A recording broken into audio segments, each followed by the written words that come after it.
This is the Huawei Nova 9. Nova phones have flashy designs and are targeted towards younger generations. Huawei is pushing the vanilla version of the phone internationally, and that's what we have in for review. The Pro model is China only. So is the Nova 9 enough to make Huawei stand out in a very crowded mid-range market? I'm Angie for GSM Arena, and this is our review of the Huawei Nova 9.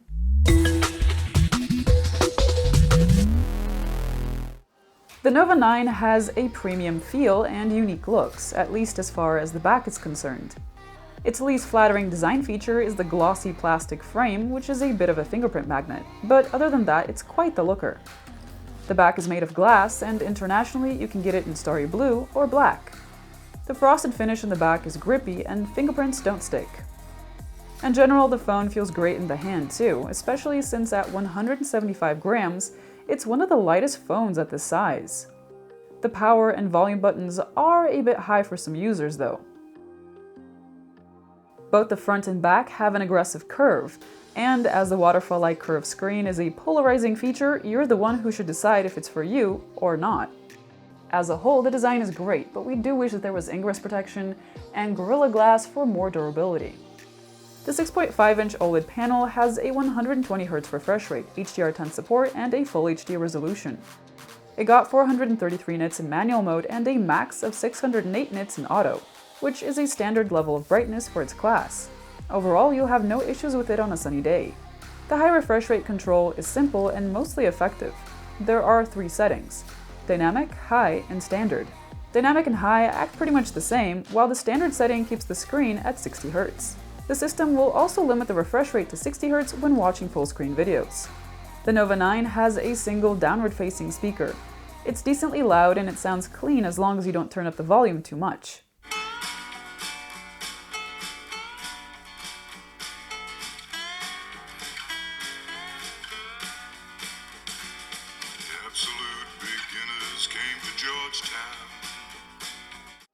With the 4,300 mAh battery, the Nova 9 got an average score on our battery life test with 96 hours. That said, even though its battery life is on par with the competition, the chipset it uses is less power hungry.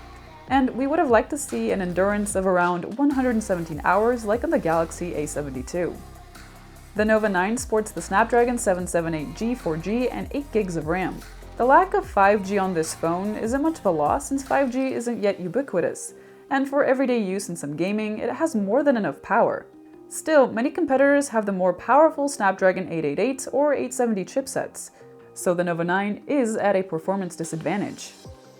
The international version of the Nova 9 runs an EMUI 12 based on what should be Android 11. We can't really be sure as some stable Android 11 features are simply missing. To make the situation more complicated, EMUI is technically not HarmonyOS, which Huawei is pushing for its devices in China. Nevertheless, EMUI 12 looks quite like HarmonyOS 2.0. The notification shade is split into 2. Swipe down on the right side and you'll get quick toggles and a brightness slider, while a swipe on the left gets you the dedicated notification panel. You can customize the UI how you'd like, and there's a wide selection of pre-installed themes and always-on display options. There are some neat productivity and connectivity options too, like the Device Plus feature. It offers easy connection and file sharing with your MatePad or MateBook, and multi-screen setup mirrors the phone on your tablet or notebook for an uninterrupted workflow. While EMUI has come a long way, the usual disclaimers do. There are no Google mobile services here, so make sure that you know what that limitation entails. The app catalog may be growing, but you still can't use standalone YouTube, Google Maps, or the Chrome browser. You can use alternative apps for YouTube, and you can use another Maps app, but it does take some getting used to. Using Pedal Search allows you to search for apps beyond what's available on Huawei's app gallery. Whether it's Amazon's App Store, APK Pure, or APK Mirror, it's all accessible from one place, but still, downloading apps is more of a hassle than what you'd get with any other phone.